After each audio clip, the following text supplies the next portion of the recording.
সরকারের বিরুদ্ধে পক্ষকাণ্ডে আওয়াজ তুলেছিল এবং ফলে যুগের বাদে যখন রংমার করেছিল শেখ ভারতের তুষার শেখ হাসিনা চক্রান্ত করে ভারতের সাথে সেই টিপাইমুখের পথে ষড়যন্ত্রে আমাদের সিলেটের কোটি মানুষের নয়ন মনে জেলা বিএনপি সভাপতি কেন্দ্র বিএনপি সংগঠনের সম্পাদক ইলিয়াস আলীকে ঢাকা থেকে গ্রেফতার করে বন্ধ কারাগারে বন্দী হয়ে গেল।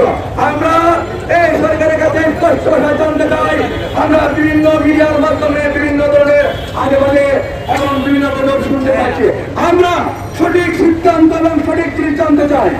আমাদের ইফতারের মধ্যে চলে যাওয়ার নয় কোথায় রয়েছে আমরা দেখতে পেয়েছি। এই আয়নাঘর থেকে অনেক নেতৃবৃন্দরা বেরিয়ে এসেছেন।